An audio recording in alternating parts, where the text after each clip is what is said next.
Good afternoon, everybody, and welcome to our 17th Annual Economic Outlook. We're pleased that you can be here with us today. It's obviously a little bit different than what we've done in the past, but we still have a great show for you planned, and we've got some, I think, great information that you'll really appreciate. I should introduce myself. My name is Mike Grigalonis. I'm the Chief Operating Officer here at the Chester County Economic Development Council. I'm going to take a few minutes this morning to just tell you a little bit about who we are and what we do. I know that we have a really great turnout today. I think we have, last count was over 350 people registered. I'm sure there are many of you that have participated in this event in the past, but I'm sure there are also some new folks who maybe don't know a lot about CCEDC. So I'll just take a minute or two to tell you a little bit about us. Before I do that, I do have a couple of housekeeping things I need to make mention of here at the outset. First of all, we ask you to turn your cameras off. I think some of them may be disabled, but if it's not been disabled, please do turn off your camera and of course mute your Zoom line as well. We're trying to preserve the viewing experience for all of our viewers today. So if you wouldn't mind, please turning off your camera as well as your microphone. Also, we ask that you not record this event. We are actually recording it here, and we'll make it live on our website early next week, probably Monday or Tuesday. We'll have this available for anybody that would like to view it again or perhaps get some information that is shared today. So with that, let me just get into a couple slides here to, again, give you a little bit of an overview of CCEDC. And we'll start off with our mission. And our mission for years, we've been around since 1960, and our mission since then has always been to help businesses grow, to help create jobs in Chester County, and all in the interest of trying to improve and maintain the quality of, or the economic health of our community here in Chester County. What we've added, we've updated this mission statement recently to really make sure we underscore the importance of doing all that business growth, that private sector growth, while at the same time preserving the quality of place that we enjoy here in the county. It's one of the hallmarks of Chester County. We believe they can coexist, and they do coexist, and really they must coexist. It's part of the success that we have as a county is the fact that we're able to balance that business growth with that quality of place. So we're really focused on that mission and have been for 60 years. We were established, as I say, in 1960. We're a private nonprofit 501c6 organization. We work very closely with our county government, our county commissioners, as well as the Planning Commission, as well as the Department of Community Development. But we are a private nonprofit, so we enjoy that public-private model, which we think works, which we think is the right model for delivering economic development services, and we're really proud to still offer that model here in Chester County. We have a board of directors that governs what we do. That includes a very dedicated and involved executive committee. I think your slide says 67 board members. We don't have quite that many. We have a large board, but it's not quite that big. We have 35 board members, so I apologize for that typo. But it's a very involved board who we really appreciate their giving of their time to help guide and steer us to make sure that we're doing what we need to do as an organization. And then our staff, who you see pictured on your slide, we have 31 dedicated staff members, and they are the reason for any success we have here as an organization. Is all due to the tremendous staff here that we have at CCEDC. So I'll publicly thank them, as I like to do anytime we have an event. I do like to recognize our staff. So our services here, we really organize them under 4 key categories, and you can see them on your screen. Financing solutions, this is really one of our core services and has been since 1960. Our financing programs have been really useful in recent months here in terms of COVID. Our programs are typically low interest rate, they're fixed rate, and we've got a team here of 6 or 7 folks that are dedicated to doing loans all day long. So pay attention to those, take a look at those programs. As you'll probably see as you digest all of the new stimulus information that's come out, you'll see that there's a lot of money put into the SBA. I think the number was like $284 billion of the $900 billion stimulus package was dedicated to the SBA. And we've got a team of SBA experts here, including our flagship program, the 504 program. So those are going to be important programs, important resources for you as you make your way out of COVID and hopefully recover and regain your footing here as we move into 2021. Location services, that's us making sure that our growing businesses have the right building that they need, or the right site, the right location to grow or expand their business, or perhaps relocate it as well from another community. It's also us working with our local communities, our municipalities, especially those that are really focused on maybe marketing a key site or a key corridor. We work closely with them to try to strategically market those sites to the business community. Workforce development is another one of our real key focuses here.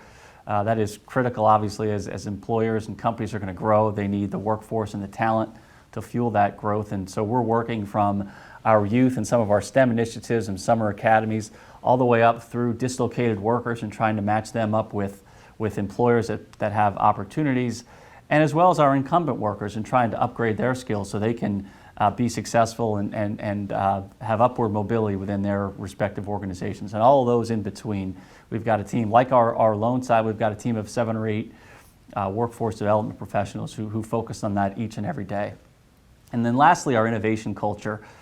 This is working with emerging technology companies. It's certainly a key part of our economy here in Chester County. We've got a team dedicated to working with those types of companies, making sure that they have the network, they have the mentoring, they have the access to capital, they've got the co-working spaces, all of those things that are needed to help these emerging tech companies thrive in our economy.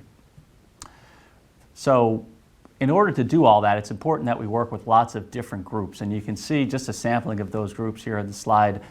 Obviously, the business community, that's really our core customer, but also, again, our municipalities, our educational institutions, our local government leaders, our county leaders, and so forth. All of that goes into a successful and a healthy economy. And so we are really focused on making sure that we work with all these groups on a regular basis, because it takes all of those groups if we're going to maintain our economic health here as a county. I wanted to take just 2 more slides here. I wanted to just remind some of you and make you aware of the great work that I'm particularly proud of as an organization that we were able to do through COVID. And I know we're not through the end of it yet. I know we still have work to do, and we will be doing more of that. But this is just a sampling. I won't go through each of these boxes here, but you can see from the slide that we were very active, whether that be partnering with the county to deliver or to develop and implement the Main Street Grant Program, $5 million of small business grants for many of the businesses in our community that really need it in their time of need. But also, we're in our second round of Main Street right now. We're in the middle of that process. The second round is $10 million, also targeted to the small businesses in our community that really need it, to try to get that bridge, to try to hopefully get us through this pandemic as we look toward the light at the end of that tunnel that hopefully is coming sooner than later. And there's some other financing statistics in there as well that you can see, our CWCA loan, as well as the activity that we have with our PPP loan. And then some of our programs and initiatives, the Global Business Advisors, GBA, and healthcare, the Healthcare Innovators, which is part of our healthcare partnership programs that were also extremely active throughout the course of this pandemic.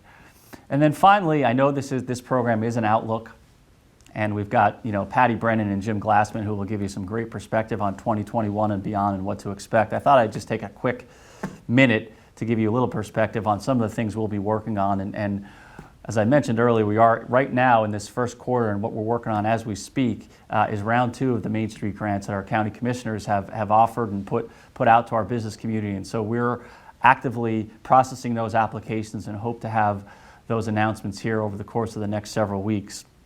We're also going to be turning our attention a little bit to our longer term focus, and that's refreshing Vista 2025. That was our economic development strategy that we released in 2015. And the idea on that is to map out a strategy for how we're going to maintain our economic health through 2025. And we're 5 years into that, and so we think it's time to refresh that, particularly in light of everything that's happened with COVID and some of the trends that have emerged, things like working from home, telemedicine, our increased use of online shopping, our reduced business travel, things like that, the trends that we're seeing. We need to think about those trends and think about how those trends are going to impact Chester County and the region, and what do we need to do as a county to make sure that we succeed in the new economy, whatever that is. We know it's going to change, and we're going to try to be on top of those changes and be ready to adapt and set forth strategies that allow us to succeed in that new economy. So that's a quick overview. I'm going to wrap up and thank you again for being part of this program. And thank you, and I think Mary Frances, when I introduce her in a second, I think she'll also thank the staff. I do want to recognize them as well. I know Kathleen Nader has really kind of taken the lead on making this live stream work, and we wish we could all be together to do this in person, because it is such a great event each year where we have great energy in the crowd, and Patti and Jim do a great job, I think, giving people, some positive spirit as they move forward. So hopefully we can deliver some of that today through a live stream. So with that, let me turn it over to my colleague, our Senior Vice President, Mary Frances McGarity, and she's going to take you through the rest of our program. So Mary Frances, take it away. I am so excited to get started today. It is the 17th Annual Economic Outlook. 17 years, can you imagine? And we're already getting questions. Questions are something like this. There's so much talk of recovery for 2021. What does recovery look like? And here's a good one too. We know that 2020 was disastrous for some businesses and largely impossible for small businesses. So what should small businesses be focused on for success in 2021? Speaking of questions, remember today we're using the chat function. There, that button at the bottom of the Zoom call. If you can't see it, hover over with your mouse over the bottom of the screen and you'll see the chat button.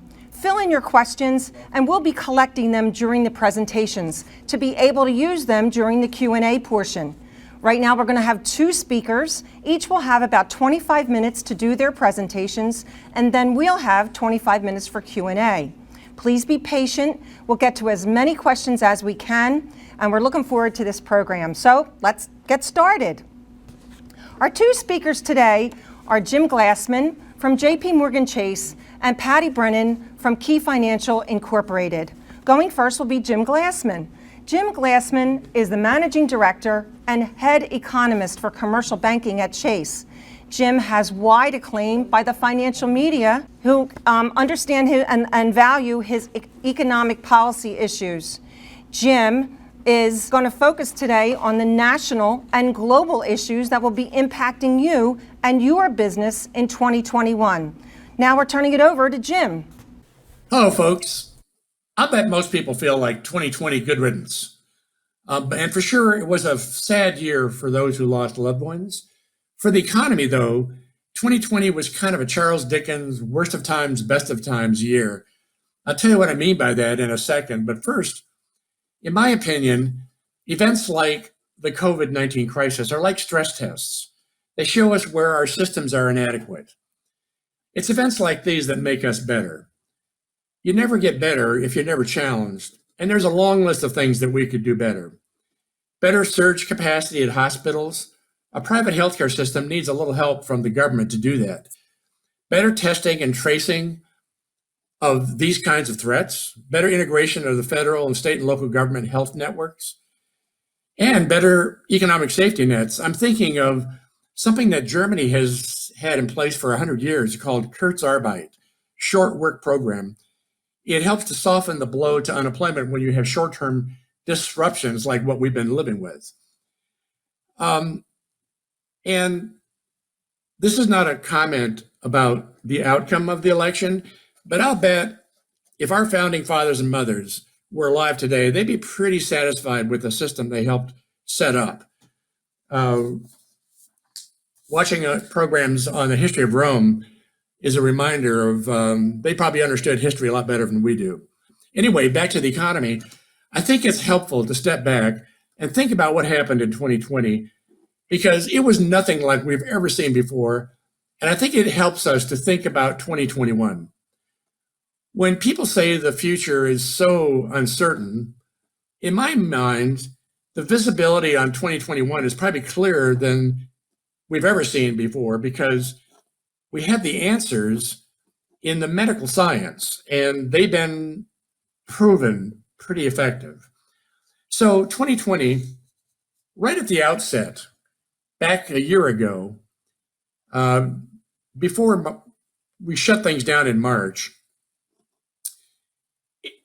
it seemed like we should be reading from the script of a natural disaster, not a business cycle. First of all, you remember that the economy had a lot going for it when we came into 2020.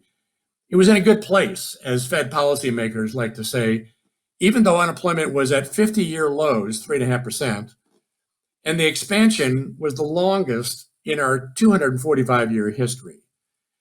You could have worried about a new recession, and many did, because in the past, the setup usually makes you think about recession when you get unemployment at low levels, because you worry that inflation is going to start flaring up and it's going to force the Fed to start to tighten.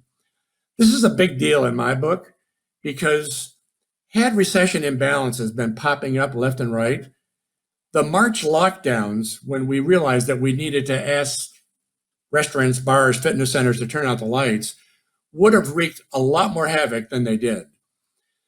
The lockdowns aimed at flattening the curve created a lot of upheaval. And if you step back and you think about it, much of that upheaval was born largely by the small business community. The restaurants, the hospitality businesses, fitness centers, and amusement and entertainment activities. We were told that we had to do this because our hospitals were already overloaded with flu cases. We didn't want to put our medical professionals in the predicament of having to decide who gets the ventilators and who doesn't. We're struggling with this problem again, of course, because we now have twice as many COVID-19 patients in hospitals. But this tells you a little bit about how much better the hospital system has gotten in managing these people. Plus, we're benefiting because the burden of the flu season is not really quite what it was a year ago. What followed was really traumatic, shocking, frankly. 65% of the folks who work at small businesses, 40 million people, had no job to go to. They weren't laid off, there just was no job to go to. Another 10 million or so self-employed people saw demand for their services dry up. But what really happened in the weeks and months that followed was quite unprecedented, given the turmoil in the job market. Consumers came charging out of the gate in May. Real estate activity soared. Manufacturing activity, other than the energy and aircraft industries, climbed back to pre-crisis levels. Unemployment began to plunge in May, and employment snapped back. And insured unemployment keeps creeping lower, despite recent problems with the flare-up of new cases. Indicators of financial distress didn't come close to pessimistic assumptions. And this is, by the way, why state and local finances did not take it on the chin like many thought it would. Total revenues for the state and local community are up 3% from year-ago levels as of September. That compares with 5% gains a year ago. Sales tax collections are lagging because few people are moving and tourism is way down. And they seem like overall, in the aggregate, sales tax collections are about $25 billion below where they might have been had there not been this crisis. After-tax profits clawed their way back to post-World War II records by the time we got into the third quarter. All of this is kind of summarized pretty well, I think, by what's going on in the stock market, which was optimistic from the get-go and saw in 2020 double the average annual rise over the past half century, stock market gains, that is, rocketing to new highs, ending the year at an all-time record high. What is all this about? Well, the stock market response, frankly, is not all that surprising. We had a good starting point. The economy was in a good place. We sort of assumed that the medical system was going to come up with the answer, and there's some really innovative stuff going on with these two vaccines that are now being distributed. We began to recognize that all this innovation of the last couple of decades was going to help businesses and people make the transition from working in the office to working at home, shopping online, or communicating virtually. The fiscal response was really quite unprecedented. Interesting in a time of political polarization that we're living with right now. And, you know, in the background, Europe's experiment integrating the region kind of weathered the storm. I really think that's an important backdrop to all of that's going on here, because had this crisis torn that region up again, it would have been a real nightmare for all of us. But all of those, of all those, two in particular are most critical. The policy response, the first thing I'm thinking about, it's the evolution of the national economy and labor market that caught pessimists off guard. The job market, consumer activity looked like nothing we've ever seen before. And on the demand side, Washington threw out lifelines on two fronts. Income transfers, that is effectively giving furloughed workers paid leave, at least for a short period of time in the spring. And on the jobs front, this innovative program, the PPP program, Paycheck Protection Program, which gave businesses the resources to pay for their workforce if they kept people on the books for 2 months. All of this, in the first round of fiscal support back in March, provided about $4.7 trillion of resources, according to the Committee for a Responsible Federal Budget, that helped businesses and people weather the storm. The latest, the bipartisan agreement that we just got right now, $900 billion total, helping extending unemployment benefits, checks in the mail for people, is a scaled back version of what they did back in March. And it probably will provide a fair amount of help through at least March of this year. There are two ways that you could see all of this working. You could either look at the income statement of the household sector, and what you saw was something I've never seen before. With all this, the $4.7 trillion of help in terms of income transfers, what the government really did was they gave individuals the income support that they weren't earning from their jobs. And you could see it, the income statement, what you saw was labor income down a fair amount, of course, because people are unemployed, but total income, the household sector surged. I've never seen anything quite like this. And because people didn't have that many ways to spend the money until they figured out how to go online, what you saw was spending temporarily fell back. And as a result of all of that, income up, spending down, saving by the household sector exploded, went from 8% of income to about 33% of income.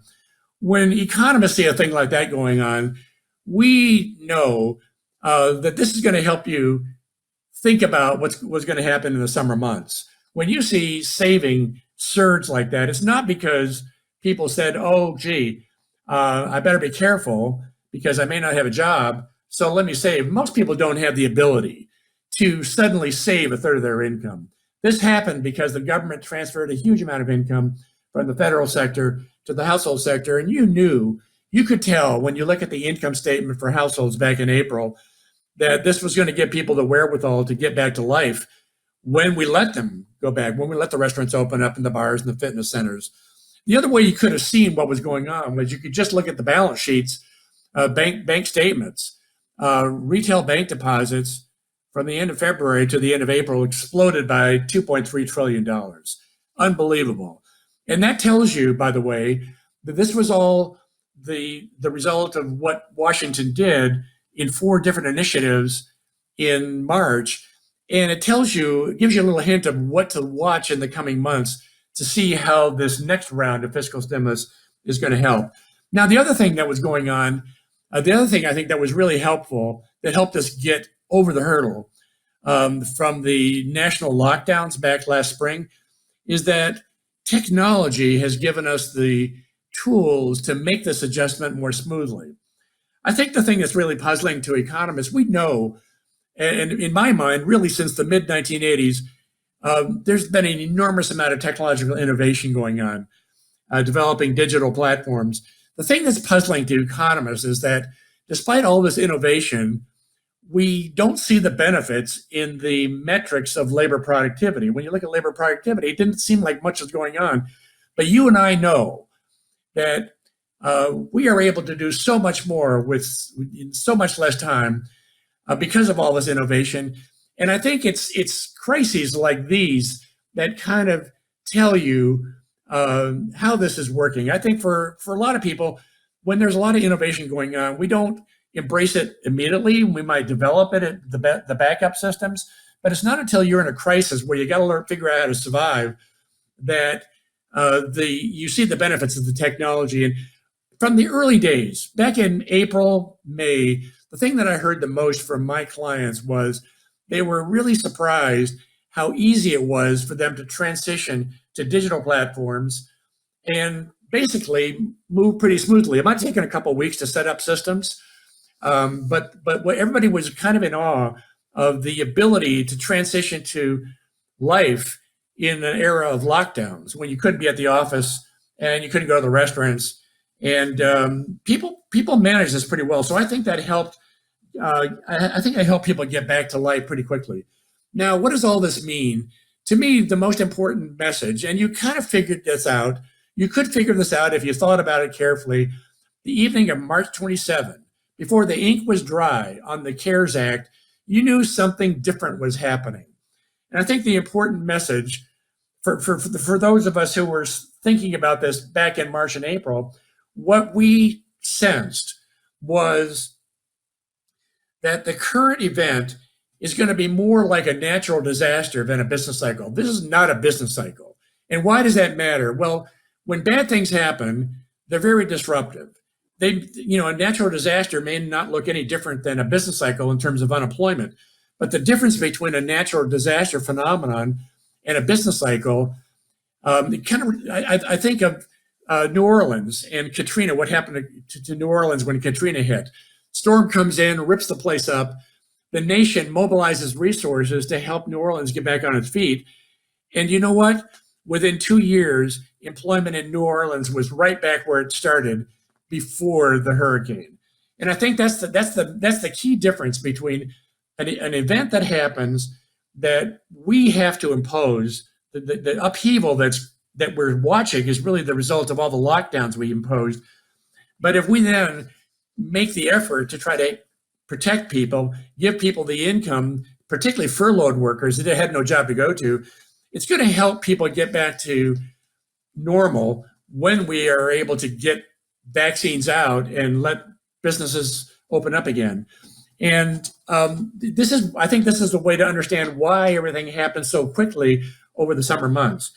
Now, we've made a lot of progress, and already in the span of 8 months, we're seeing a restoration in the job market that in the past might have taken 8 years. And that's the big difference between what a natural disaster recovery looks like versus a normal business cycle. Now, what this means. There's a lot of good things happening. We've made a lot of recovery from the damage of last spring, but the thing is, we still have a few big challenges, and I think it's important to recognize this. They're not necessarily related to the lockdowns of the hospitality sector. The big problem we have is air travel, and everybody connected to air travel. The air travel system basically froze. We all were afraid to get on an airplane, because we had this idea that if you're going to be to social distance, you're really exposed if you get on an airplane. Turns out this is really more of a psychological problem, because flying is quite safe, actually. And you notice that the lockdowns, local communities, they're not telling you can't fly. And the reason is because the airline system has figured out how to do this safely, and they're trying to convince people that it can be done safely. I don't think we know of too many cases that have been traced back to being on an airplane where people got COVID-19 from an airplane.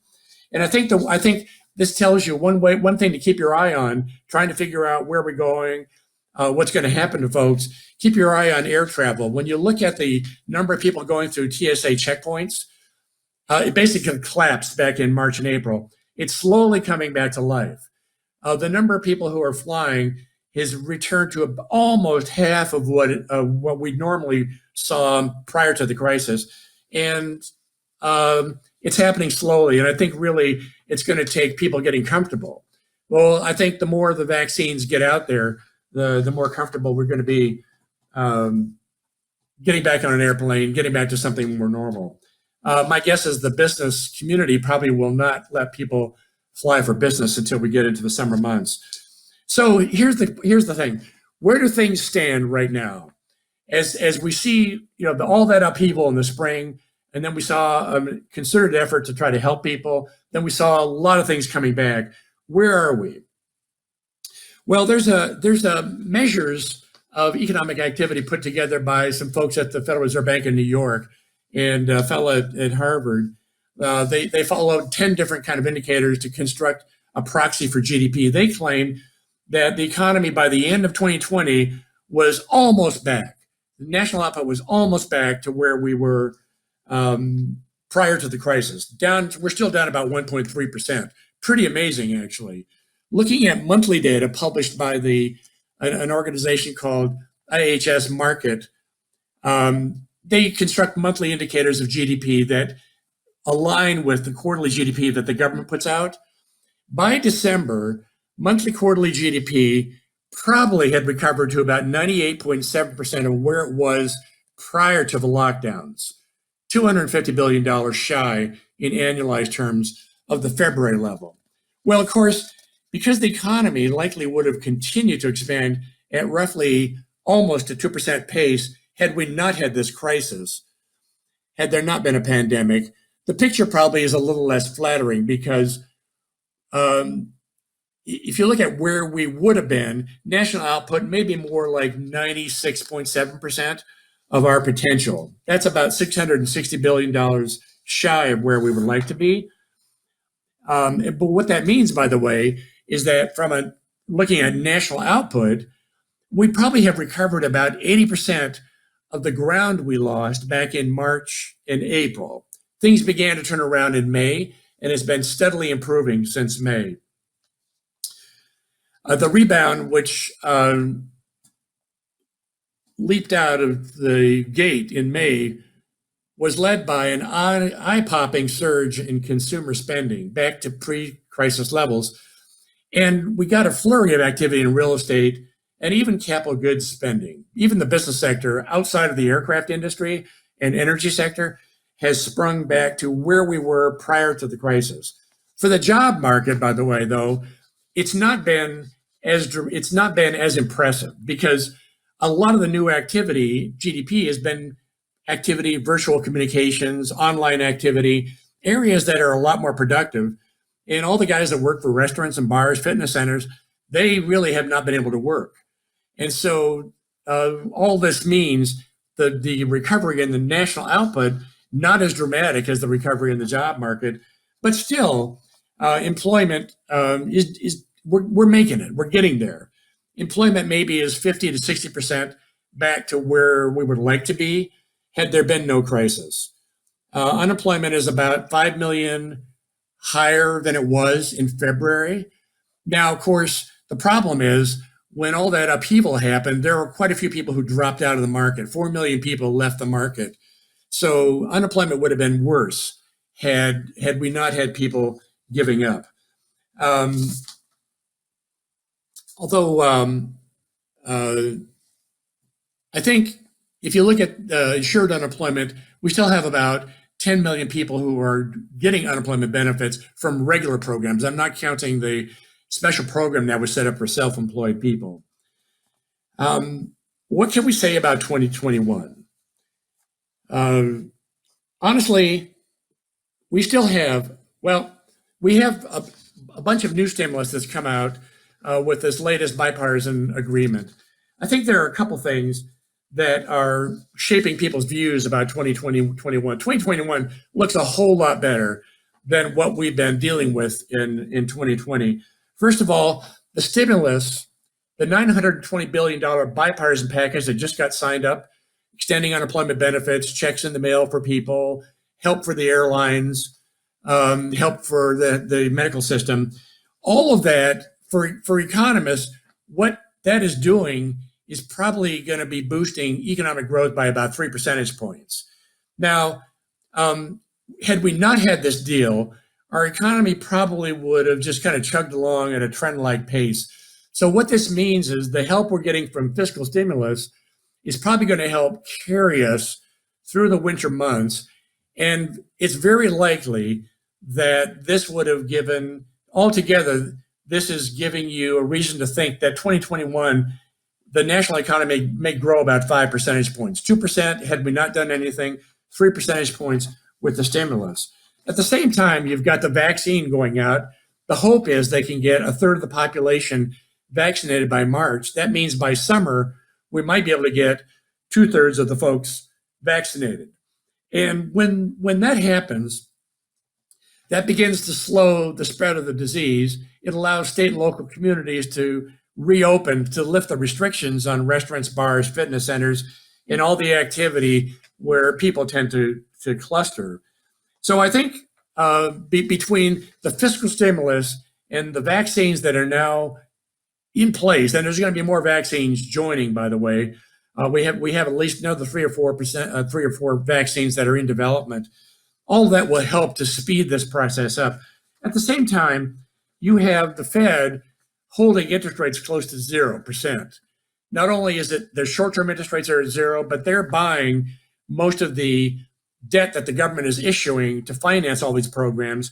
And that's what's helping to keep long-term interest rates down temporarily until they change their mind about this.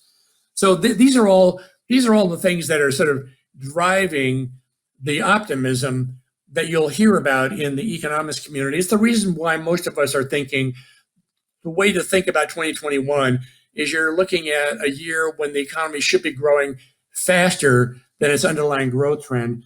And I think it's pretty realistic to think, with unemployment now 6.7%, pretty realistic to think that by the end of the year, we're going to have unemployment back in the 3.5% to 4% range that we were at prior to this crisis. So what are the things to watch? I think there's 2 things that are going to help you figure out what's going on.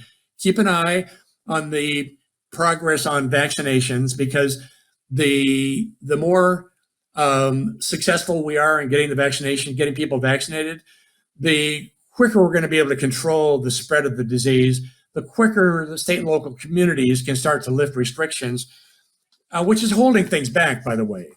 And secondly, I think another thing you could look at is keep an eye on the weekly data that we get, unemployment insurance data. They come out every Thursday morning. That's been giving you a real good idea of what's going on in the national economy since the month of May. And what we're seeing is the number of people who are still unemployed, getting unemployment insurance, has been trending down very steadily, a little more slowly now than it was earlier in the summer, but it's still coming down. To me, the most important information, the most comprehensive information we have on the state of the national economy comes from this weekly data, because everybody who has a job qualifies for unemployment insurance. That's what's being tracked. Knowing what's going on with the state of anybody who has a job or doesn't have a job, watching the state of folks who are actually in the job market tells you an awful lot about what's going on in the national economy. And it's really insured unemployment that's the most important, not the number of people who are filing for unemployment benefits. There's a lot of churning. The pace of jobless claims is still very high, but there's also a lot of recalls. And the behind the scenes, the number of people who remain unemployed, who are still getting unemployment benefits, is slowly drifting down. Things that people worry about that I don't worry about. The outlook for commercial real estate and the office market. I think it's way too early when you're in the middle of a crisis to be deciding what the future is going to look like.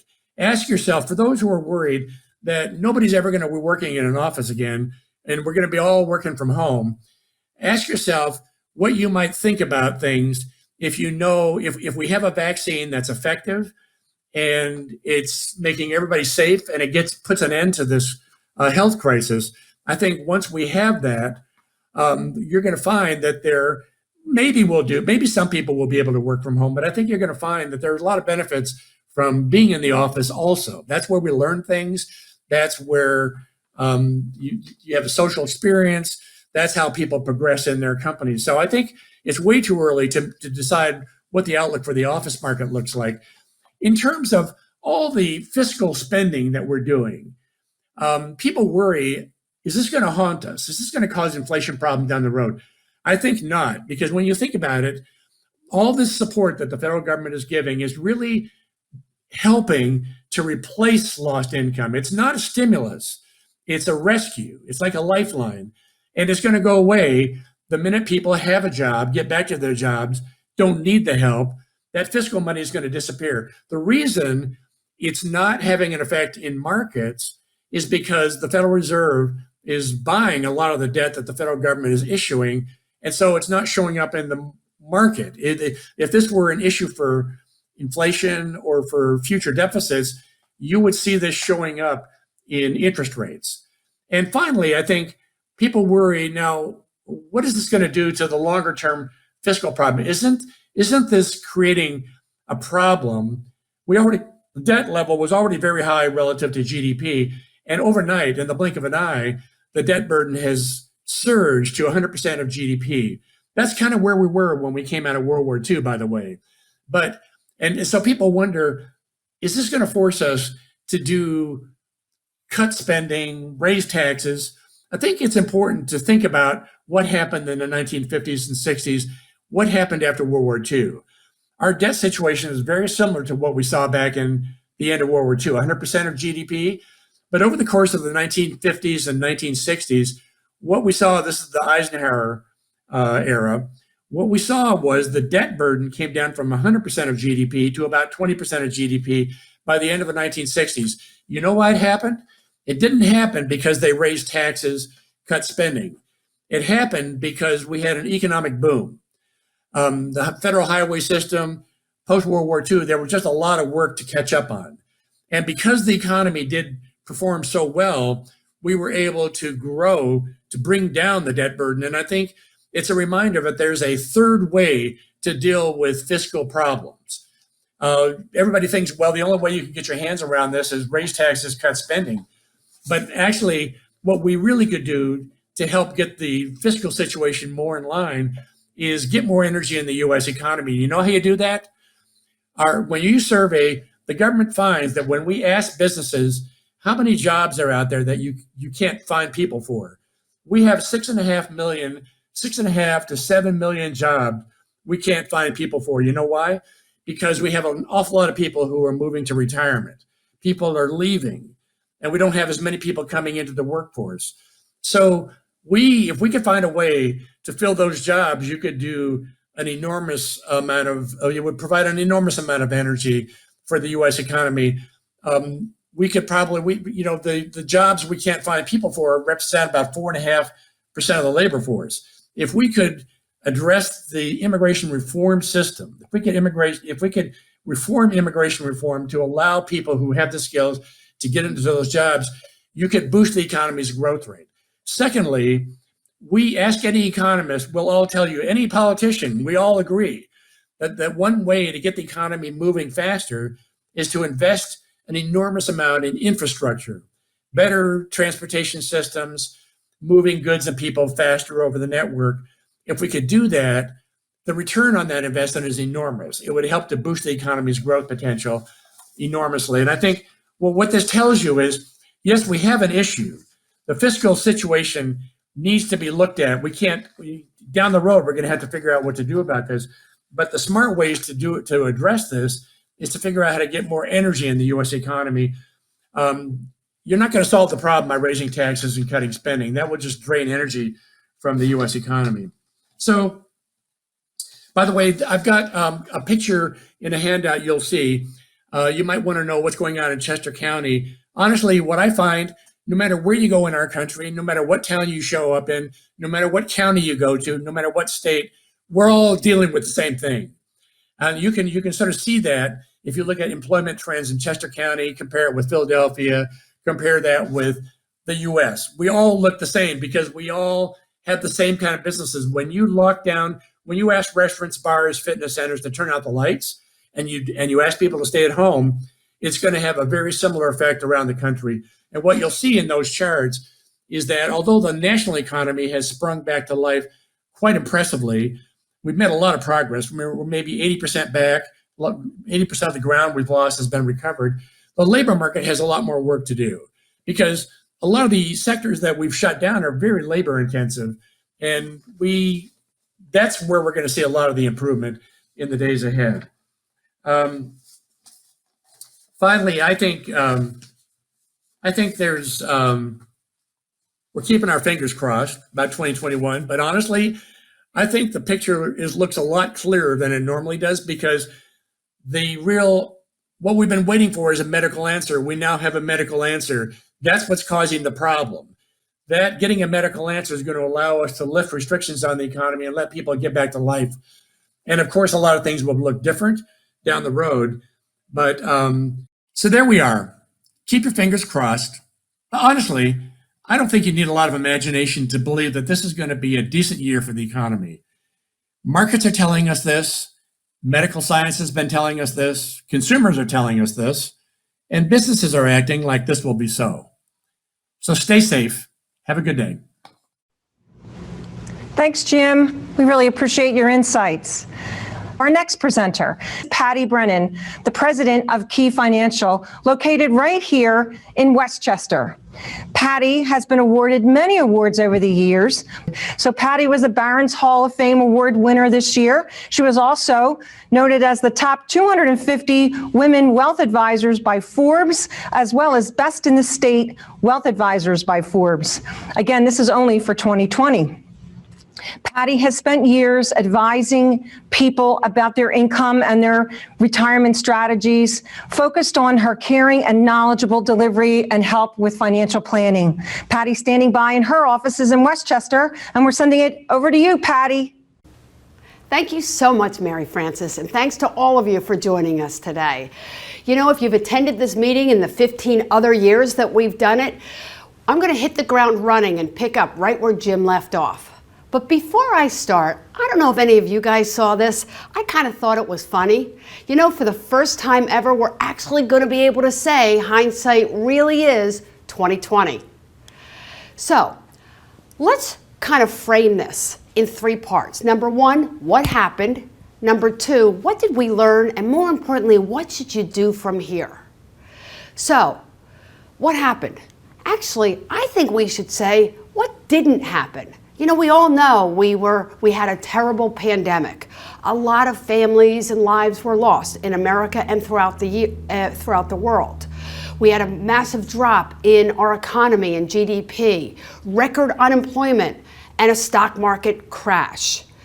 But I don't know about you guys, do you remember?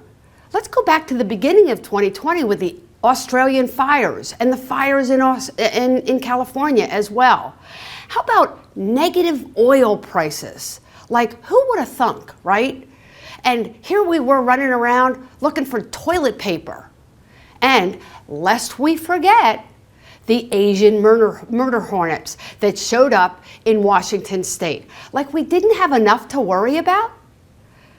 All right, so what was the outcome of all of this? Well, as Jim talked about, the Federal Reserve and the federal government came to the rescue with massive stimulus. And it was very effective, and it also created record deficits. Our debt is huge. It rose quite significantly. We still have very high unemployment and a lot of uncertainty going forward. I think the other thing that's rather interesting is how low interest rates are. That has had kind of a domino effect that I don't think a lot of people anticipated. Why did they do all of this? We've gone through recessions before. Why so massive? $4.7 trillion. I mean, let's go back to 2008 with Obama. The fiscal stimulus back then was like $800 billion. Now we're talking trillions. So why did that happen? As you look here, this is our current recession. We're down 10%, guys. Okay? These are the other recessions that have occurred all the way back to the Depression. So in case you hadn't noticed, this one has been a real doozy. And we all needed them to just provide massive liquidity to not only help us psychologically, but really put food on the tables to help families throughout America who had lost their jobs. It was critical and it was very effective. This is a great example. Look at the unemployment rate. Look at how quick it happened, especially when we compare it to other recessions in our history. It was massive, it was quick, it was like our economy turned on a dime. And I believe in my heart of hearts, it's because of the stimulus that was provided that we are recovering much faster than anybody anticipated. In fact, let's look at what the Peterson Foundation was projecting for 2020 and 2021. Now, this is a chart that they put together in April, and they were anticipating that we would end the year 2020 with an unemployment rate of 11% and an unemployment rate in 2021 of 10%. Yet, where are we? Check it out, okay, 6.7%. So it's certainly understand why people were freaking out, both personally, watching television day after day, and looking at the stock market as well. And it was because of that intervention, I believe, that things are slowly but surely getting back to what we consider a real economy, a U.S. economy, a vibrant, robust, growth-oriented environment. So, how do we do here in Chester County? Well, as you can see here, we followed here the dark blue line. We followed the path of unemployment rates in Pennsylvania as well as the United States in general. But we didn't go as deep. And equally, if not more importantly, look at where we are as of October at a 4.9% unemployment rate. Pennsylvania as a whole is still got an unemployment rate of 7.3%. That is a really big difference, guys, a huge difference. So I think we can all be very grateful of where we live, and frankly, the Economic Development Council getting the word out and helping people get the PPP loans and some of the stimulus that was so needed by everybody in our county. When we look at initial claims, you'll see here that it was pretty much evenly distributed among ages and gender. Of course, you know, the younger people felt it a little bit more. I think the real takeaway from this slide is the industry that got hit the hardest. And I don't know about you guys, but during the pandemic, I would have thought that healthcare of all places would have been booming. But in fact, it was not. In fact, the initial claims with healthcare was the third highest claim rate. So this is really considered as much a service sector recession as anything else. And businesses, companies that, I don't know about you, I wouldn't have thought were affected, were really severely impacted. What was the So we know that the unemployment rate was very high. What was the domino effect of all of this? How did people respond? Did they fall back on their obligations? As you can see in the slide, and I think because of the intervention, student loan defaults was pretty much what it was before all of this happened. Same thing with credit cards. And mortgages actually got better. Again, I believe it's because of the CARES package. The only area that really saw that people were kind of stringing things out a little bit longer than they probably should have was in the auto loan area, which, interestingly, was not included in the CARES package. So, what about some of the other areas? When we look at what it was at the worst period of time, well, it doesn't surprise any of us that people were not buying homes. Well, I don't know about you, but I don't know if you've looked at what's happening in real estate. That has flipped on a dime. Our spending habits are coming back to normal, but areas such as eating out and anything related to travel and leisure, those areas are still suffering greatly. Now, the one positive outcome from all of this, we have record lows in mortgage rates, and that has had an incredible impact on the real estate area. In fact, right here in Exton at Locklear Farms, you can see that 700 people waited for hours for 142 units, just wanting to get one of those units. It sold out right then and there. So there's something happening in that market, and I think if we go back to March, I don't know about you, and I'm not sure about Jim, but I'm not sure anybody would have anticipated all of that. So, let's talk about the stock market. Well, the stock market is really a tale of two markets. Here, we see in one corner, pretend we're in a boxing ring, in one corner we have the COVID winners, and in the other corner we have the COVID losers. The winners are the tech companies. You can see them there. It's Microsoft and Apple and Facebook and Google and Amazon. Let's call that MAFTA. And in the other corner, we've got the Jades. JP Morgan, the banking sector, the airlines, Disney, Exxon, those types of companies. What was the impact on those two types of industries? Through March, the difference in performance of those stocks was dramatic. More than personally I've ever seen in my years of working as a financial planner. Over here you see that the COVID winners, they were down about 8%. Let's round it off. The COVID losers were down close to 47%. That's a 40% difference in performance in just 3 months. That is dramatic. What was the effect on a year-to-date basis? As you can see, the big five companies contributed to 70% of the result in your S&P 500 fund. Not having one of those companies in your portfolio significantly impacted your performance. So for those of you who are value investors investing for dividends, I totally get it. That's a really effective strategy. But boy, have you been suffering. And right now you're hurting all over. So Jim talked about the twin bazookas, okay? He talked about the government and the fiscal stimulus and the CARES Act, and we have stimulus 2 now on the table, as well as the federal government, the Federal Reserve. They lowered rates, did the QE all over again, etc. When we think about the CARES Act, I'm not going to go into a lot of detail in terms of what that was all about. Many of you watching today probably saw the benefit of the PPP loans. That was a tremendous part of this relief package to help businesses stay in business and keep their employees employed. Of that package in Pennsylvania, 153,000 loans were awarded and $20 billion went to businesses in our own state.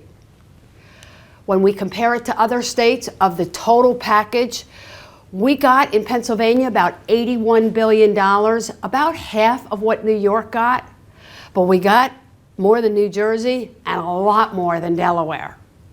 So they tried to evenly spread it out based on a per capita basis.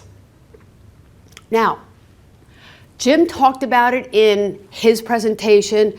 I think it's really instructive, not only for this crisis, but for future crises. What was the impact of certain initiatives? So we all know that the unemployment benefits were extended, and those people who were unemployed got a perk of $600 a week. There is a direct correlation between when those unemployed citizens started receiving the unemployment benefit and what happened with spending.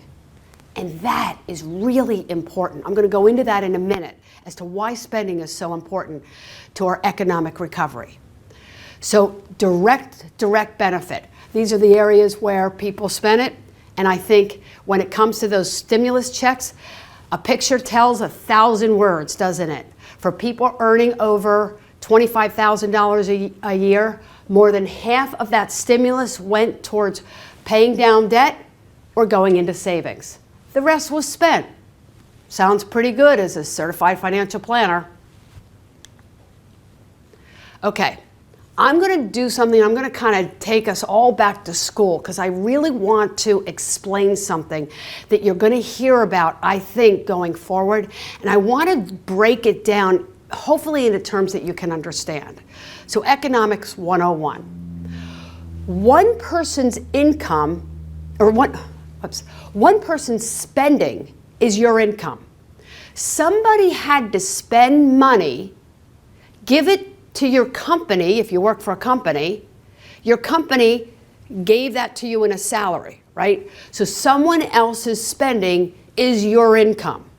Now, you have two choices. Number one, you could spend it. If you spend it, guess what? That becomes someone else's income. Or number two, you could add it to your balance sheet, add it to your working capital. Now, from there, you also have two choices.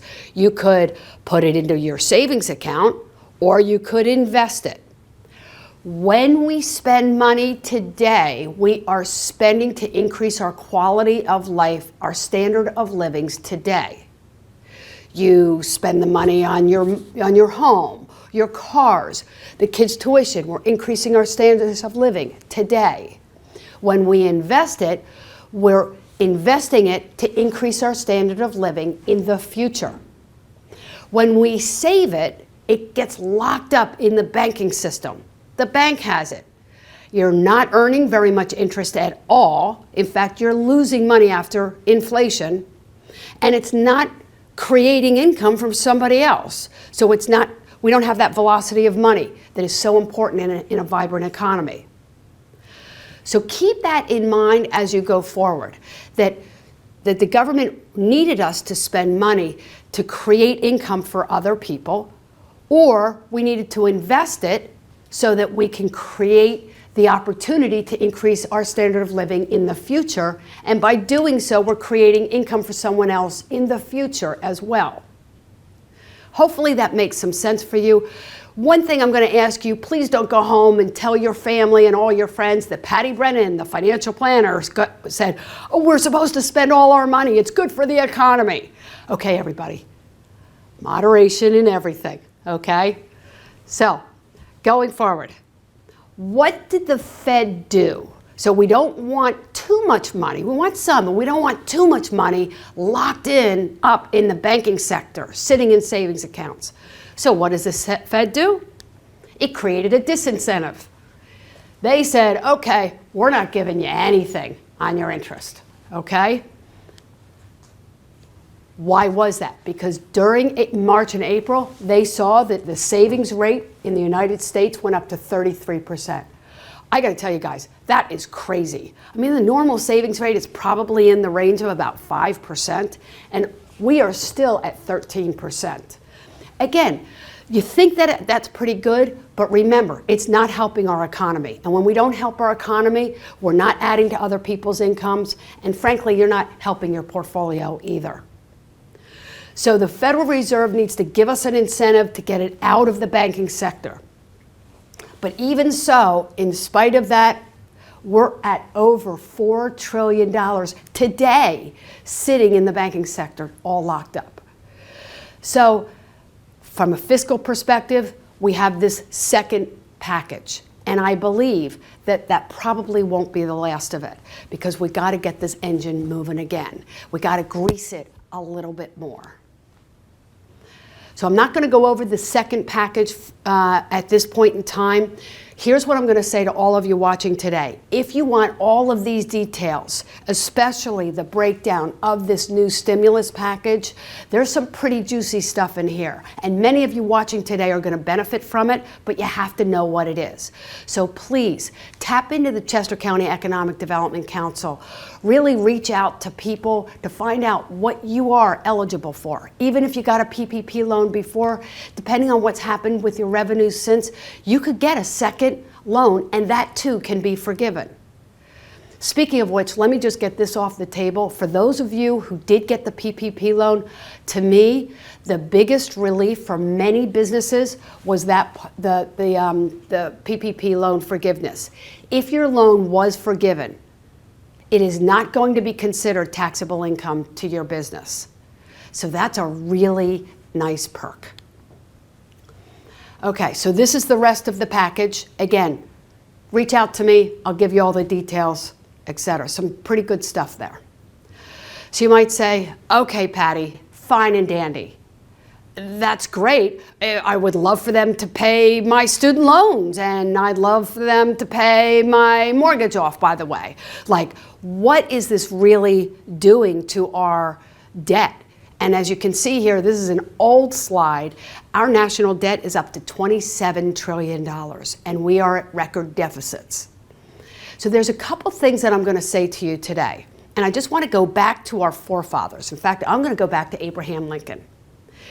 Abraham Lincoln, in his Gettysburg Address, said, "We are a nation of the people, by the people, for the people. We are a nation of the people, by the people, for the people. We chose our leaders to make decisions that ultimately will benefit all of us, because collectively we are the United States of America. We owe this debt collectively. And of course, it's human nature to say, are we bankrupting our children and our grandchildren? What are we doing to them? All of this debt. If you were my client and I were running a net worth statement, what would you think of me if I did a net worth statement and I only showed your mortgage? Well, that's not right. Don't you have a home to offset the mortgage? For every liability, there has to be an asset. That's basic principles, right? Okay? When you hear all this stuff about our debt, we're not hearing about our assets. We are the wealthiest nation in the world. In fact, when you look at our household net worth, I'm not even including what the federal government owns.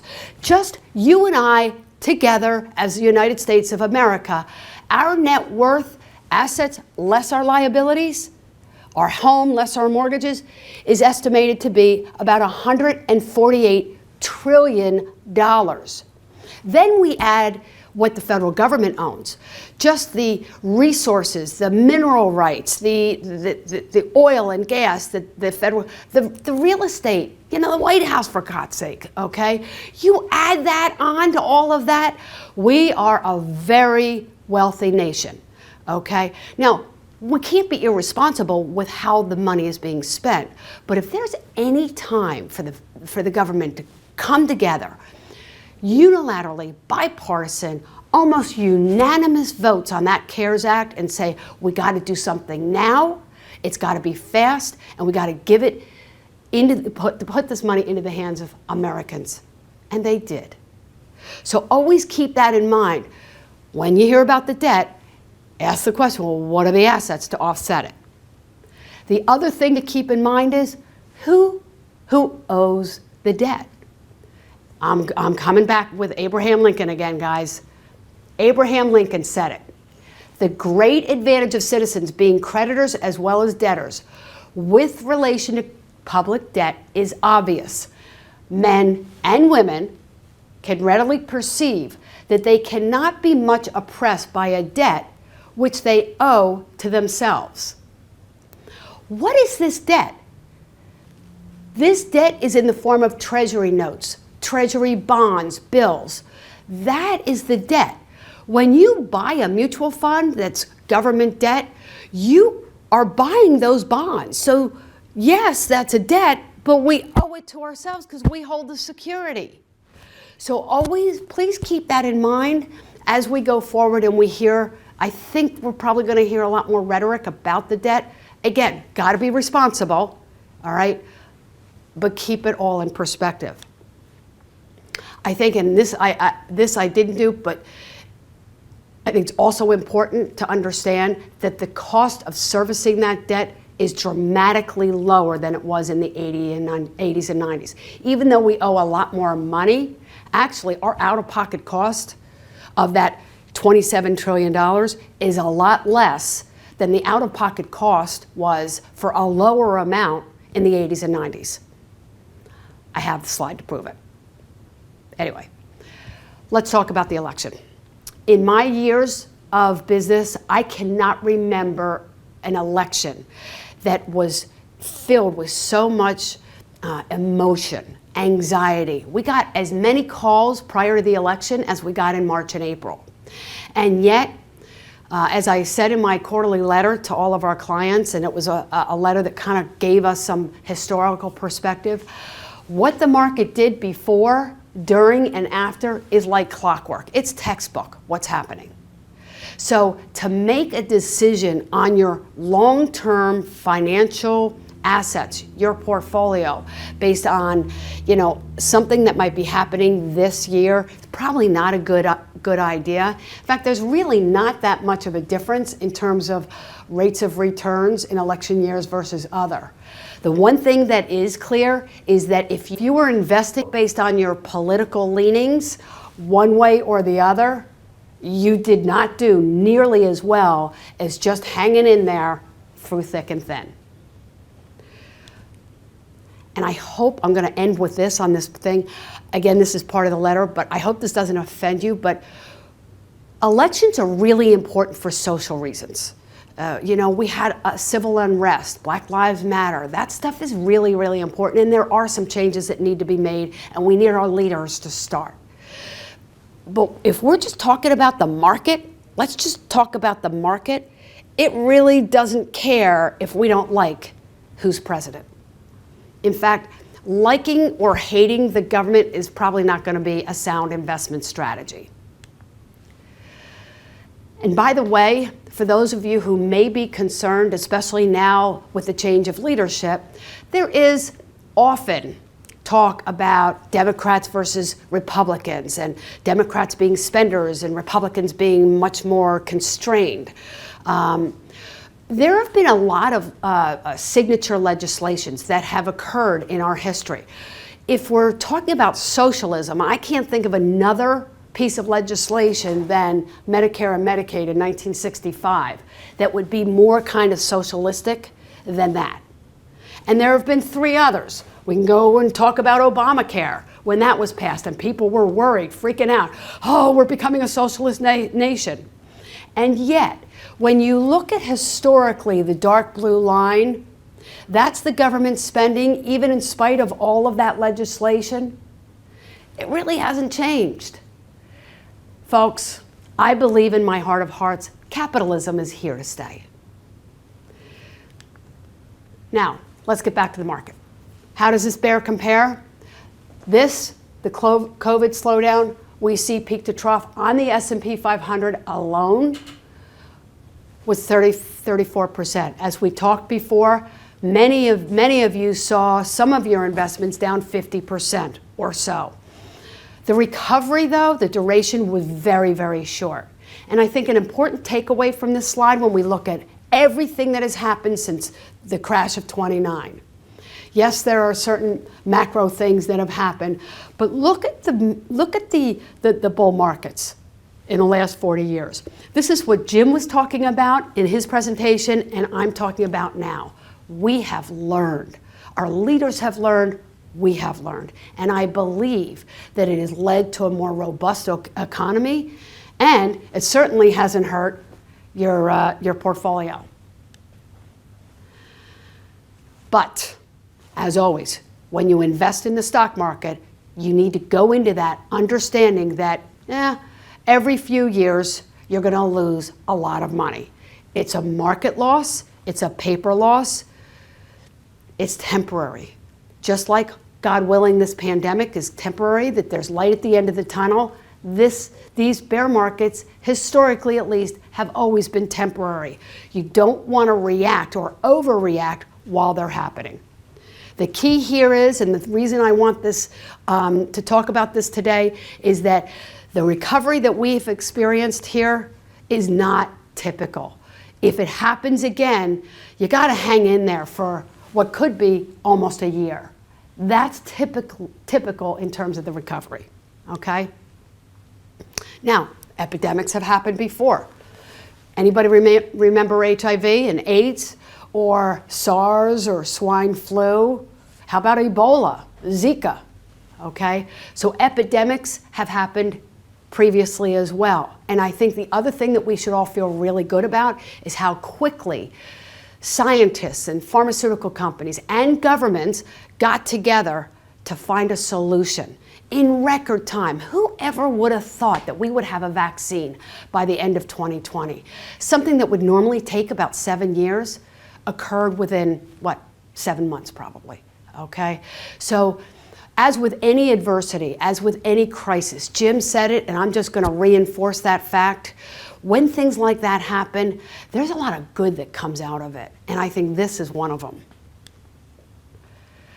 So, having said all of that, you might say, Patty, I am so done though. I do not like this volatility. I can't deal with the statements, and this television is just, it's freaking me out. I don't want to invest in the market anymore. Okay, I get it. You could basically have three choices. Okay, we could get into all the esoteric things like private equity and, commodities and things of that nature, but fundamentally there's three asset classes: cash, bonds, stocks. So here's the first question. Does anybody wonder, why did we recover so quickly? Well, I was gonna put a picture of Tina Turner up on the slide, but it really does come down to Tina. There is no alternative. Tina, think about it. We have cash. Okay, let's put our money in the savings account, okay? And as you can see, in 2020, if you put your money in a savings account on a $100,000 investment, you earned $220. Just to keep pace with inflation for 1 year, you would have had to earn $1,700. And if you wanted to keep pace with healthcare inflation, well, that's a different story. You needed to earn $4,400, or close to 4.5%. So, savings isn't looking so good. In fact, you're losing money after inflation. You do that year after year after year, that is not a happy outcome. In fact, since 1980, $100,000 in 1980 is worth about $30,000 today. So that is a melting snowball, not a good outcome. Well, let's say that you're willing to lock in to a bond, a treasury bond. You're going to loan the money to the federal government, like we talked about before. They're going to pay you your interest for 10 years. And at the end of the 10 years, you're going to get your $10,000 back. What does that look like? Well, investing for income has gotten very, very difficult, okay? And in fact, even today, even though interest rates have ticked up a tad, you're still earning less than 1%, even if you are willing to lock your money up for 10 years. Okay, so that's not gonna work. How about we do a portfolio of bonds? Let's look at the yield of a bond index versus the yield on the S&P 500. Well, folks, that ain't looking pretty either. If you look at since 2012, okay, since 2012, the dividend rate on the S&P 500 is higher than what you could get on a well-diversified portfolio of different types of bonds. So it's a difficult environment to figure out where to create and where to get income. And I think this is why the market recovered so quickly, because people said, hey, I'll collect this. I'm getting paid to wait. And those people who did that did get paid to wait in more than just the dividends, because they held on and recovered absolutely beautifully. So here we see, year to date, that person who held earned 16% year from January to the end of the year, in spite of that terrible crash. The gap between the MAFTAs and the JADES is still very wide, but I'm telling you guys, one really important, take a look at what's happening, okay? The outperformance, if you take it from September 30th, the outperformance has flipped from the COVID winners to the COVID losers. So the losers are now significantly outperforming the COVID winners. And value is outperforming growth, and small cap is killing large cap right now. Again, it's just 3 months. It is kind of textbook though. So, takeaway here, as always, winners rotate. They really do. You gotta be diversified. We never know when these things are gonna happen, and you gotta rebalance from time to time. So, here you see, bear markets, not unusual. Here's your 34%. Look at where we are year to date, okay? I have this here. I think I've shown it to you in prior years. Again, I don't know about you. I just find this fascinating. What we as human beings tend to do when stuff happens, and we tend to do exactly the opposite of what we should do. case in point, look at what we did here in terms of our portfolios in 2020. We were selling stocks and buying those bonds, earning less than 1%, and sticking it into the bank while the market was going up. Look at what we've been doing over the last few years when this has been happening. So just kind of, let's not let our emotions guide our investment decisions. It's scary, I get it, but probably not a good investment strategy. Okay? When we look at the international results, again, the US is outperforming significantly. If we break it apart a little bit, value has done about what Europe has done. It's really growth that's driving this engine. And as that begins to shift and rotate, you want to be cognizant of the fact that there may be opportunities in these areas, especially if the dollar continues to decline. With all this fiscal stimulus and all this money sloshing around, it wouldn't surprise me or maybe a lot of you to see the value of our dollar go down. If that happens, you want to be invested in international equities. So, bottom line, what's our outlook? Well, to truly recover, we need a shot in the arm. A healthy economy starts with a healthy citizen. As a leading indicator, the market already gets this. And always remember Tina. As far as interest rates and fixed income, your bond portfolios, I got to tell you, Jerome Powell has pretty much told all of us, you know, we shouldn't expect interest rates to rise at least this year and maybe into 2023. In fact, he said they're not even thinking about increasing interest rates. So we pretty much have what we're going to have, at least for the short term. The unemployment recovery will continue, but it's probably going to be a tough slog from here. Although, you know, it'll be kind of interesting to see if this new work from home index begins to pop up. Those companies benefiting from this trend that will probably continue. And as for the political front, again, let's try and keep that on the side, although I will say one thing, depending on what the final outcome is of these elections, if we have a Democratic sweep, chances are we may have some significant changes in tax law. I got to tell you, please, if that happens, you really want to be proactive, especially in the estate planning area. It's a whole new ball game, and there are some really interesting, fun things that you can do to avoid all those taxes. So, what should you do? Well, here's the thing. I'm going to tell you. A lot of what you should do, you probably already should have done. In other words, hopefully if you've attended this meeting year after year in the last 15 years, you've taken notes. You learned about what reallocation is all about, rebalancing, tax loss harvesting. Those are the things that you should have done in 2020, probably in March and April.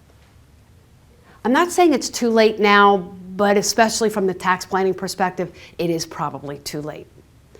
Now, going forward, is it too late to think about your tax planning? Never too late.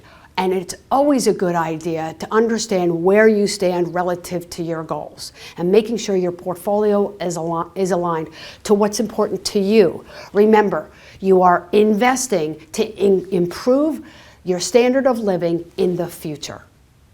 Always keep that in mind. And remember, when you're hearing about all of the drama, okay, and you're looking at all this stuff, I get it, it's scary. Focus on the longer term trajectory. Put this under your pillow. You can't listen to it. When you hear all the hype, that's probably the worst time to be doing anything. In fact, I'm going to tell all of you, turn the tube off. It's not good for your cortisol levels, your stress levels, and your levels of happiness. So turn the tube off. And this is the year, if I may say, for each and every one of you to think about getting your house in order. Optimize your income and your assets, because by doing so, you'll have a really a wonderful feeling of being organized and in control, and ultimately that will lead to peace of mind. So thank you all for joining us today. I loved doing this for you. I would have loved seeing all of you, and I'm counting on seeing you next year. Thanks so much for joining us. Take care. Mary Frances, I'm going to hand the baton back to you. Patti, as always, it's what a great program and lots of great information. And we've been getting questions and we're going to start fielding them in a few minutes. I'm just going to give you a little bit of a brief update. Jim had to take himself, Jim Glassman had him take himself off to the airport. So unfortunately, he's not going to be able to answer the questions. So unfortunately, we'll be sending all the questions over to Patti for answering. Also, this program has been taped and it will be put on our Facebook page as well as our website early next week. So for those of you that are looking for the program or for more information on a specific set of data, please take a look at our website and you'll be able to find the program early next week. Now, when it comes to our questions, we had that early question about recovery. And Patti talked a lot about spending and the relation of your business and how you're an employee, and so you become, you receive your pay, and then you pay that out, and that helps the circular economy. And so one of the questions was, what does the recovery look like in 2021? Aside from us all going out there, Patti, and spending like crazy, what other tips do you think, or what other things are we really going to see that are going to tell us that we're in that recovery? Patti? You know, Mary Frances, it's a great question because everybody's looking to this year with everything that's going on and saying, oh my goodness, where do we go? What do we do?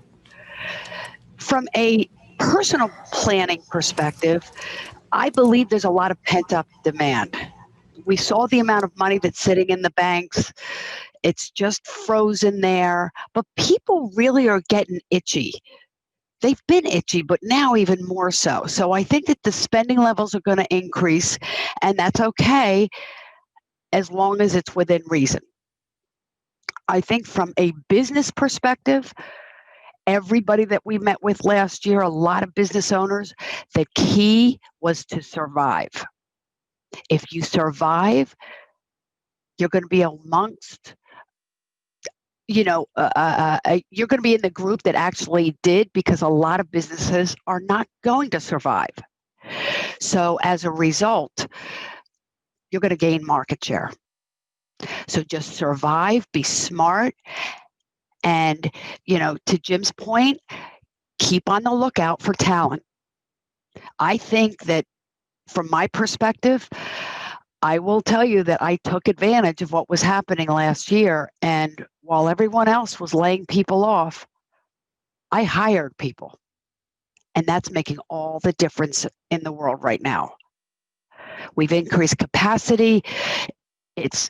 Things are running smoothly. Business is booming. So you can do that for your businesses, and you can do that for yourselves as well. There are going to be opportunities for everybody watching this today. You just got to know where they are. Take advantage of the resources that Chester County Economic Development Council provides for all of us.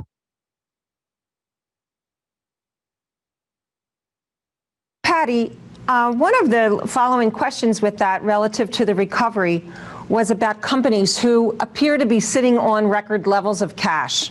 Is there any real reason why they are not spending to help boost the recovery? Absolutely, because they don't know how long it's going to last. They don't know what it's going to look like. And as a business owner, they're going to be more conservative because they're an ongoing entity. They have a responsibility for a lot of people, a lot of their employees, and they're pulling back. Capital expenditures are beginning to pick up. People are beginning to see that things are lightening up, and we do have an end game here. We're going to get those shots in the arm, and it's going to get better, and they're going to begin spending that money. So I think that it was probably prudent from a business perspective, they've got money ready to deploy, and they will.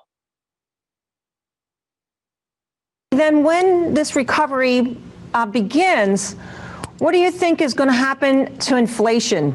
How do you think things are going to look like on the inflationary side in 2021? It's a great question, because I think that if there is one risk, that's one of them. I was interested to hear Jim's comments about what he felt about the potential for unemployment or inflation is. The stimulus package really was a replacement, but we can't deny the fact that there's $4.7 trillion sitting in the banks. So when that begins to unleash, and it's referred to animal spirits, that tends to stoke some inflation.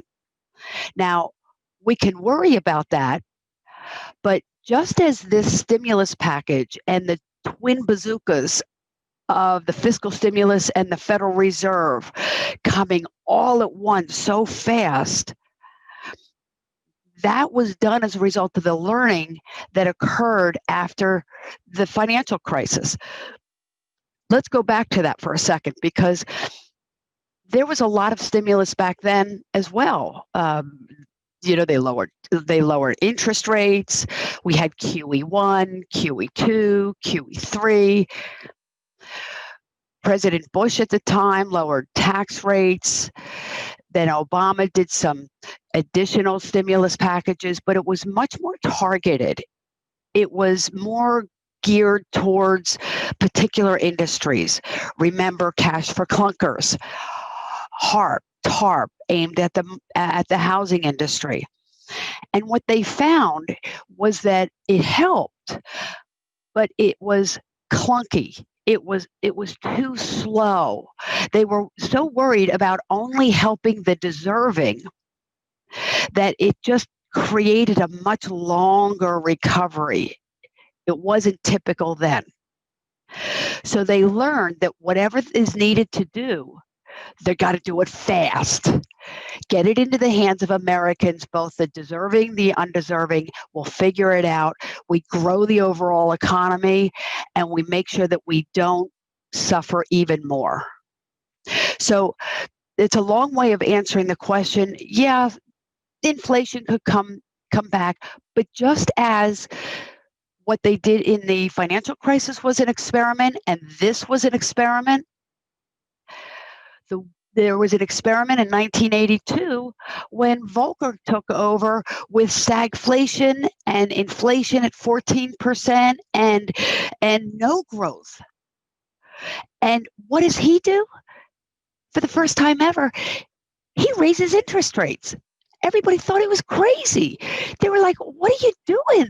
We're already suffering. We already have no growth. You're going to raise interest and make it even harder? And yet, that's exactly what the answer needed to be. He needed to cut inflation, and it worked.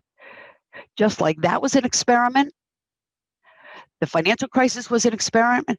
Again, we keep learning, and we will always be able to go back if inflation does heat up massively. We now know how to fix it, thanks to Paul Volcker and his experiment. So again, these things, we've got history, we've got different things going on, different catalysts, but the tools that work tend to work. It's all about execution. So talking about execution, Patti, talk about, if you will, Jim spoke about the unemployment numbers and how we have record unemployment right now. We understand that, the jobs that were open, there were so many more that going to be open because of the number of people that are retirement age and the impact of that on the economy. What about the impact of the gig worker, that person who's that shadow worker? Can you comment on that? Absolutely, because it's something we hear about a lot. I don't know if I've ever mentioned this, but I'm on the board of MIT's Age Lab, and they have 20 years worth of data based on employment and corporations and decisions and retirement and that whole kind of impact of the brain drain. People who have lots of experience, who have worked 30, 40 years, know the drill, they retire, and then we've got younger people who don't necessarily have that. And so that's referred to as the brain drain, and what's the impact of that on GDP and that sort. But to your point, we've got the other side, and that's the gig economy, and that's really significant, a lot more than I think people realize, and frankly, that is measurable. I don't know that that's totally included in all of the stats, and I think it's positive, it's very positive, because again, someone else's spending is someone's income, right? So it helps that velocity of money and goods and services. Typically, gig economy is about the service end of things, really makes a difference. If we think about this recession and how deep it really was a service sector recession. Services really got hit. The restaurants, hotels, things of that nature, and also the gig economy, because they're the first to go. Okay, so one of the good questions we got was on the minimum wage, Patti. What do you think should happen with minimum wage post-pandemic? Boy, it's a good question. And it's one of those questions similar to healthcare that is very complicated. There's a lot that goes into it. Kind of a related issue had to do with what was announced a couple of days ago. 3 years ago when Warren Buffett got together with Jamie Dimon at JP Morgan and Jeff Bezos with Amazon, and they together were going to figure out this healthcare thing, and they were going to solve the problem. And 2 days ago, they decided they're going to disband. Done. It's complicated. So I think that there is something to be said for a real good analysis of raising the minimum wage and the impact that could have. Different sectors and economies are going to be affected by it. And some companies have voluntarily already increased their minimum wage. I think Walgreens just announced that. $15 an hour, their minimum wage. Don't quote me on that, but I do think that's the case. But again, that's a perfect example of a company wanting to attract talent. So, hey, if you're in that industry, where are you going to go? And they'll get their pick of the talent out there. So we have time for one more, Patti, and I had an intriguing question about the gold and silver markets. Where do you see them going in 2021? Again, a great question. Boy, I'll tell you what, year after year, the people who attend this meeting are really smart. For kudos to all of you guys. So gold and silver are very interesting, typically known as inflation hedges. So if inflation heats up, one would think that those precious metals would also heat up.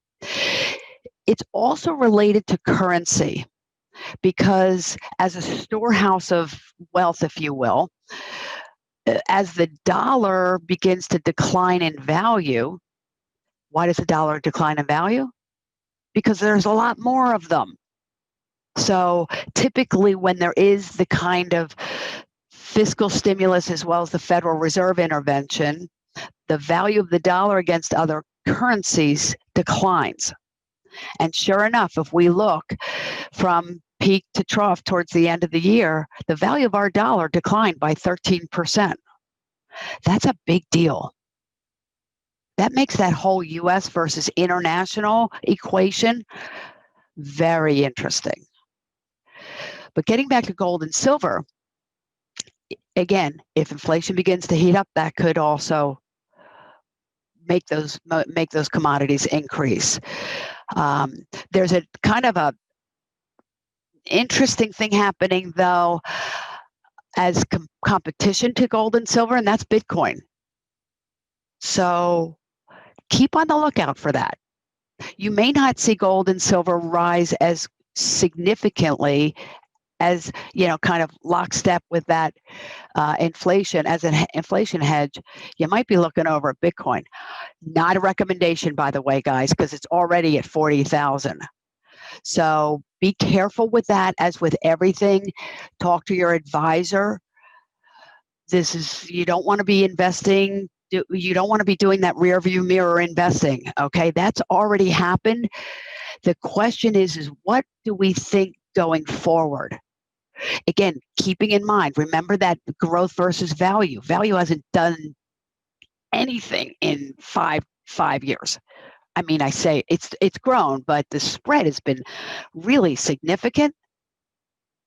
But these things do tend to go around. That's why you want to be everywhere all the time, because it just helps your compounding. Same thing with international. As for commodities, they tend to be very volatile. So, be careful with that. Okay, that's it.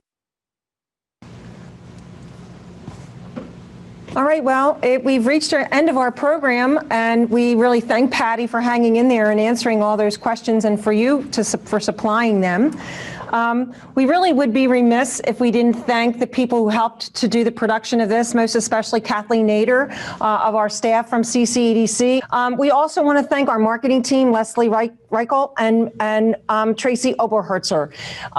I also want to encourage you to check out our website and look to see what the programming is that's on our event page. We have 2 energy programs coming up in February, one called Zero Waste, and the other is our Smart Energy Initiative Energy Briefing. It's our annual event.